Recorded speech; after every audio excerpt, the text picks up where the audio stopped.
ada 3 yang penting yang akan saya sampaikan pada kesempatan malam hari ini, yaitu amalan-amalan sunnah di bulan Ramadan.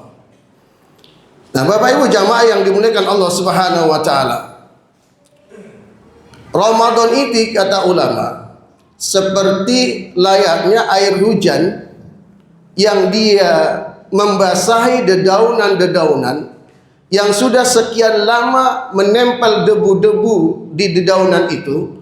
Kemudian turun air hujan, tersapulah debu-debu tadi dengan air hujan. Begitulah Ramadan itu Allah berikan kepada kita, Allah datangkan kepada kita. Dia untuk membersihkan tidak hanya secara fisik kasat kita saja, tapi paling tidak yang lebih penting dari itu adalah bagaimana Ramadan datang kepada kita, dia mampu membersihkan semua penyakit-penyakit yang ada di dalam hati kita. Itu yang terpenting. Oleh karena itu Bapak Ibu jamaah rahimakumullah, pada kesempatan malam hari ini paling tidak ada 3 hal yang bisa kita lakukan, amalan-amalan sunnah selama bulan suci Ramadan. Yang pertama adalah qiyamul lail. Qiyamul lail itu tidak hanya sholat tahajud malam, tidak. Qiyamul lail itu ada sholat malam setelah sholat isya. Makanya ada jaminan di Rasulullah SAW, orang yang menegakkan qiyamul lail selama bulan suci Ramadan. Apa kata Rasulullah jaminannya? Man qama ramadanan imanan wahtisaban ghufira lahu ma taqaddama min dzambi.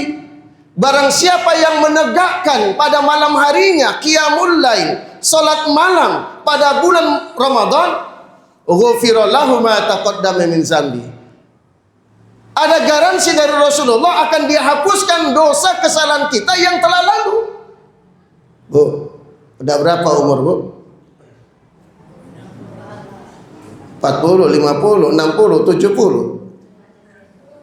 Yang 11 bulan kemarin itu didelete oleh Allah. Nikmat gak itu? Senang gak kita itu? 11 bulan itu entah bagaimana, entah karuan kayak mana kelakuan kita, belum tahu. Maka semua kesalahan dan dosa kita yang 11 bulan kemarin itu dihapuskan oleh Allah dengan apa? Menegakkan dan menghidupkan malam-malam bulan Ramadan dengan apa?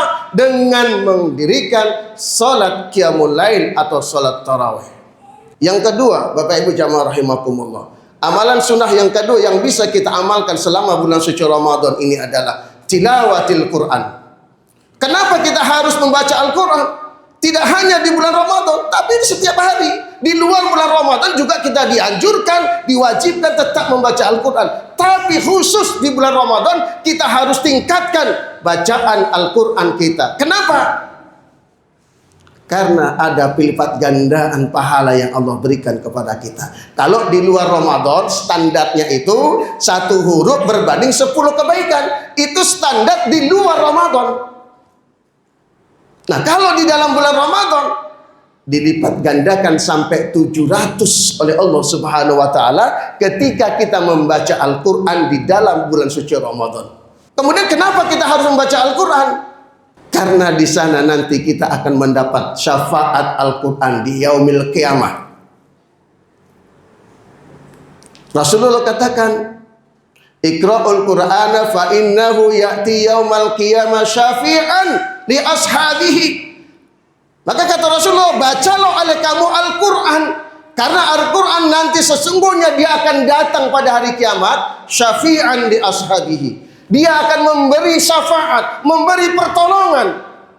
Ibu cari nanti suami ibu di sana, ada pun nggak kenal dia sama ibu. Bapak cari nanti istri sana, ada di sebelah bapak nanti istri itu minta tolong awak, tak kenal dia itu.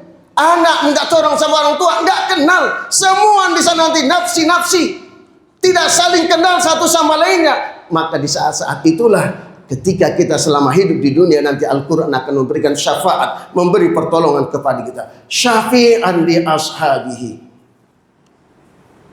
Masih malas kita baca Quran, nunggu badan kita terbujur kaku, baru keluarga kita membacakan Al-Quran di tengah-tengah halayak ramai.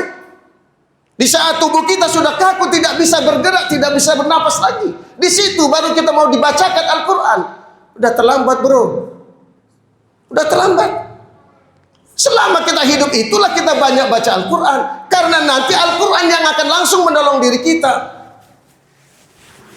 Kalau orang yang baca Quran, ya dia menolong orang yang baca Quran itu, tidak menolong kita. Maka kesempatan bagi kita di bulan suci Ramadan ini, syafi'an li ashabihi.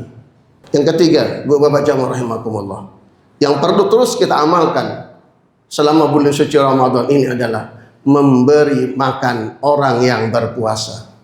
Sesungguhnya orang yang menghantar atau memberikan makanan kepada orang yang berpuasa, hatta sebutir kurma itu yang kita berikan.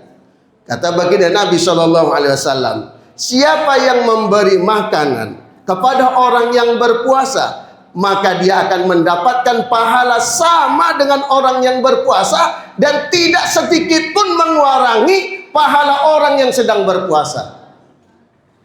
Mudah-mudahan kebiasaan baik ini terus bisa kita lakukan, paling tidak hanya selama bulan suci Ramadan. Ketika hari Senin, hari Kamis, antarkan makanan berbuka. Di sini banyak orang, anak-anak tahfiz kita yang berpuasa pada hari Senin dan Kamis, antarkan. Ya, mudah-mudahan Allah Subhanahu wa taala senantiasa memberikan kekuatan kepada kita untuk kita bisa menyelesaikan ibadah Ramadan kita sampai akhir Ramadan nanti. Ini saja yang dapat saya sampaikan, lebih kurang dan mohon maaf. Assalamualaikum warahmatullahi wabarakatuh.